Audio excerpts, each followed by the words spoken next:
সারাটা জীবন জাতীয়তাবাদী রাজনীতির জন্য লড়াই করেছি। জাতীয়তাবাদী আদর্শের একজন সৈনিক হিসাবে বিগত 17 বছর স্বৈরাচারী শাসন আমলে কেবলমাত্র শহীদ জিয়ার আদর্শ বুকে লালন করার কারণে 53টির অধিক মামলার আসামি হিসাবে অবর্ণনীয় নির্যাতনের শিকার হয়েছি। 1-2 বার নয়, অন্তত পক্ষে 10 বার কারাবরণ করেছি। এমনকি নিজের বাবা ভাইয়েরও বিভিন্ন মামলার আসামি হয়ে হয়রানির শিকার হয়েছেন।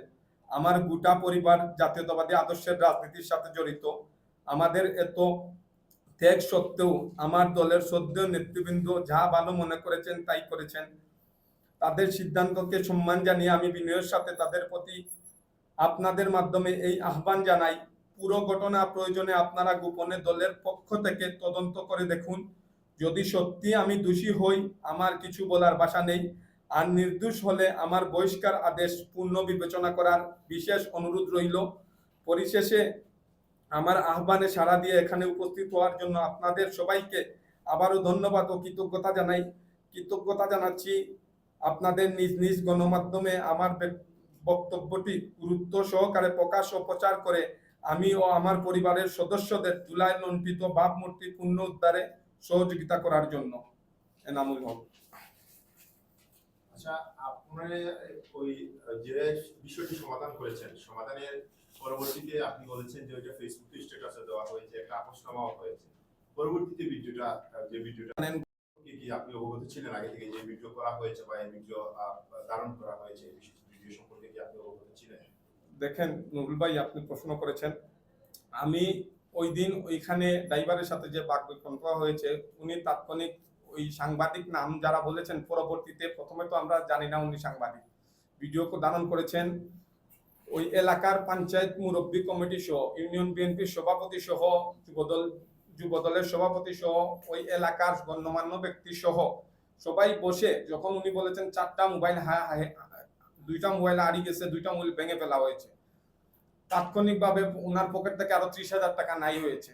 1,72,000 টাকা আমি ক্যাশ ওনাদেরকে ওই মোবাইলের মাধ্যমে, বিকাশের মাধ্যমে 1,47,000 টাকা এনে দেই। 23,000 টাকা আমি নগদ পকেট থেকে দেই।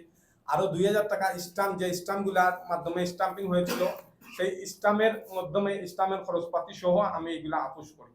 যেহেতু একটা ঘটনা ঘটার সাথে সাথে আমি সাধারণ জনগণ হিসাবেই তো এখানে যাওয়ার এখতিয়ার আমার আছে। যেহেতু একটা ড্রাইভারের সাথে একজন সাংবাদিক ভাই বা অন্য মানুষের সামান্য কিছু হতেই পারে, ওই ভিডিও ধারণ করে যে আমাকে ষড়যন্ত্রমূলক ভাবে 4-5 দিন পরে, দেখেন একটা ভিডিও ধারণ হয়েছে, মীমাংসা হয়েছে ঘটনাটা 14 তারিখ, 19 তারিখ এই ভিডিওটা একটি কুচিক্রম মহল এই ভিডিওটি কালেক্ট করে ভিডিওটির মাধ্যমে একটি ফেসবুক থেকে পোস্ট করে, তারপর এই পোস্টটি কেন্দ্রীয় নেতৃবৃন্দর কাছে পাঠিয়ে আমাকে বহিষ্কার আদেশ করাতে বাধ্য করেছেন। দেখেন ওই ভিডিওতে দেখা যাচ্ছে স্পষ্ট, আমি অবগত ছিলাম না এই ভিডিও সম্পর্কে, যে ভিডিওটা হয়েছে এটাও আমি জানতাম না। আর এই ভিডিওতে সুস্পষ্ট দেখা যাচ্ছে আমি দুইজনকে, মানে যাতে মারামারি না হয় আমি মধ্যস্থতা করতেছি, দুনো পক্ষকেই আমি নিবৃত্ত করার চেষ্টা করছি। এটা আসলে আমার বিরুদ্ধে আমি বলেছি ষড়যন্ত্র হয়েছে। না হলে বাংলাদেশের কোনো এখতিয়ারে কোনো সাংগঠনিকভাবে একজন কর্মীর বিরুদ্ধেও যদি কোনো রকম বহিষ্কার আদেশ করাতে হয়, সর্বপ্রথম গঠনতান্ত্রিকভাবে তাকে নোটিশ দেওয়া হয়, যাতে সকুজ করা হয়, নোটিশ দেওয়া হয়, নোটিশ পরবর্তীতে সকুজ না সঠিক জবাব না দিলে তাকে বহিষ্কার করা হয়। সেক্ষেত্রে একজন ফাঁসির আসামিকেও যদি আপনি দেখেন আত্মপক্ষ সমর্থনের সুযোগ দেওয়া হয়, আমাকে কোনো ধরনের সুযোগ